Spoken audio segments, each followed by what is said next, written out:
Eh bien, voilà. Merci beaucoup. C'est notre deuxième saison de ma vie personnelle dont je vous parlais dans la première saison. N'oublie pas d'aimer, n'oublie pas de liker, n'oublie pas de vous abonner aussi et de partager surtout notre vidéo. Euh, je disais dans la première partie que parfois je vous disais toujours tout, comment faire, comment garder, comment aller par-ci par-là. Mais aujourd'hui, j'ai préféré de vous parler de ma vie privée. Ça pourra vous édifier, qui sait. Alors, je parlais qu'aucun homme n'aime une femme qui essaie de l'échanger, tout comme aucune femme ne l'aime, donc c'est vice-versa. Alors, si tu acceptes tout de la part de l'homme, comme moi je le faisais, donc quand j'aimais, j'acceptais tout.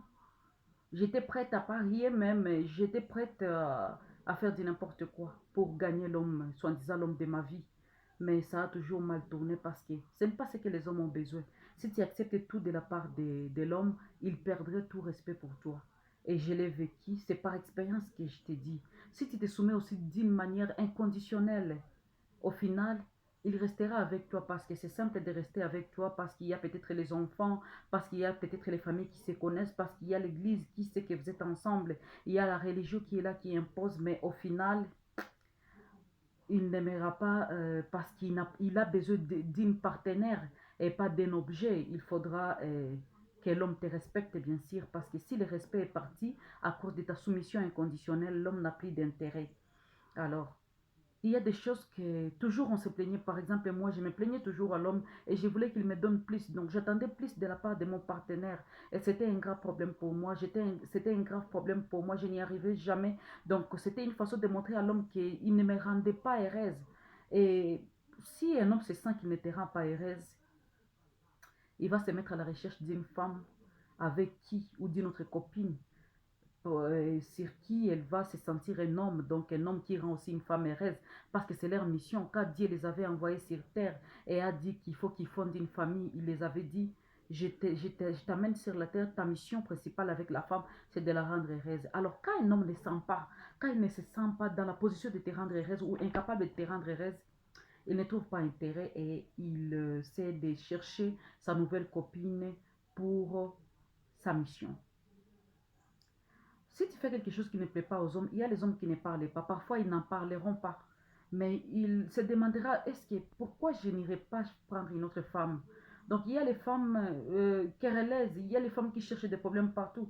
Comme moi, je l'étais. J'ai crié sur les hommes sans savoir que ça les faisait tellement mal. La façon même de demander, quand bien même c'était dans mes droits, quand bien même c'était les devoirs de l'homme qui devrait faire à moi, comme je l'apprenais mal, j'avais toujours tendance à imposer, j'avais toujours tendance à faire quelque chose un peu fort. Et ça sonnait très mal parce que les hommes n'aiment pas les femmes qui crient toujours cirées, mais ils aiment les femmes aussi qui, euh, qui parlent avec une voix douce.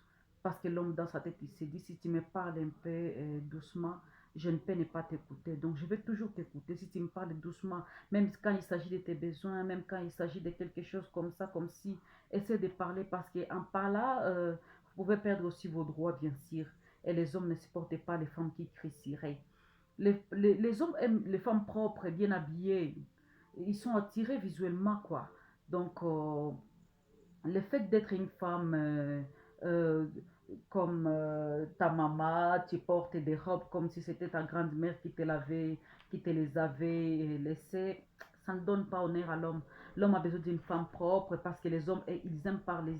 Et nous, les femmes, nous avons une grande étendue d'écouter. Parce que même si tu vois dans des églises, dans des religions, tu vas voir que ce sont les femmes qui sont nombreuses parce qu'ils ont une grande espace d'écoute. Dieu les a créées comme ça. Et là, on ne peut pas il faut bien s'habiller, il faut être propre et s'habiller bien. Pas sexy, laisser son corps en entièreté dehors, mais savoir bien s'habiller, être propre, c'est tout ça. Les hommes aiment ça.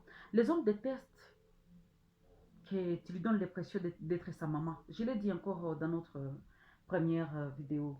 Donc, ils n'ont pas besoin d'une femme qui sera leur maman.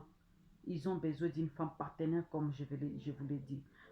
Les hommes se disent, quand ils demandent quelque chose comme sexe, tendresse, sentiments, ton intention, il veut que tu lui donnes ça doucement, tendrement. Tu lui rendras fou de toi. Et moi, j'étais comme un soldat. Je ne sais pas si c'est parce que je fais la mécanique et après le karaté, donc je suis aussi Je fais le dojo, self-défense. Et puis après, donc le karaté m'a rendu un peu comme ça. Je n'avais pas plus de féminité. J'ai pris encore 3 ans pour devenir femme, pour marcher comme une femme. Mais même à me voyant en salopette, je marchais comme un homme. Si tu voyais mes anciennes photos sur Facebook, si vous me cherchez sur le nom Jamie Maninette Antera, Bustamente, vous allez trouver des photos. J'étais comme un homme, je n'ai rien à foutre avec la beauté. Je marchais comme un homme, tout ce que je faisais, c'est homme, homme, homme, homme. L'homme n'a pas besoin d'une femme, homme à ses côtés, non. Il a besoin d'une personne différente qui peut être à une petite robe, dans une petite robe, qui peut faire des choses tendrement. Mais moi, j'étais toujours... imaginez quand un homme voulait me toucher pour me caresser, ou s'il voulait me toucher, par exemple, tendrement comme ça. Moi, j'étais toujours dans les guédans barailles. Donc, j'essayais de bloquer parce que je sentais que j'étais en danger. Et c'était tellement compliqué. Donc, je n'avais jamais appris à être tendre devant un homme. Et c'est vraiment compliqué. Donc, tu vis avec ta tendresse. Là, moi, directement, j'ai trouvé un danger. Les hommes se disaient, oh, pardon, excusez-moi. Donc, tu essaies de me toucher. Moi, je suis déjà, je barre. Parce que dans les karatés, on nous apprend l'essence des défenses, quoi. Alors, c'était compliqué. Les hommes n'avaient pas besoin de moi, des choses comme ça. Les hommes détestent les femmes qui fument trop la cigarette, la consommation excessive de l'alcool. Ça ne donne pas une bonne image de la femme. Pourtant, moi, j'étais une fumeuse, je fumais la cigarette et moi, je buvais trop parce que j'essayais de quoi? De remplir un vide qui était à moi, des manques d'affection de l'un de mes parents. Parce que je n'ai pas beaucoup vécu à côté de mes parents ni de ma famille. J'ai fait des voyages, j'étais par-ci par-là, aujourd'hui par-ci par-là et ça a été un manque énorme pour moi. Voilà pourquoi peut-être j'essayais de combler tout cela et puis j'ai manqué Dieu dans ma vie. Ça aussi, c'est quelque chose de... Voilà. Les hommes aiment les femmes qui les respectent. Donc, être respecté les semble plus important que d'être aimé. Contrairement à moi à l'époque, j'essayais d'aimer, j'essayais de prouver. C'est pour ça même que je mettais l'argent en jeu. Parce que j'essayais de montrer à l'homme que moi, je l'aime, que de lui montrer que je lui respectais.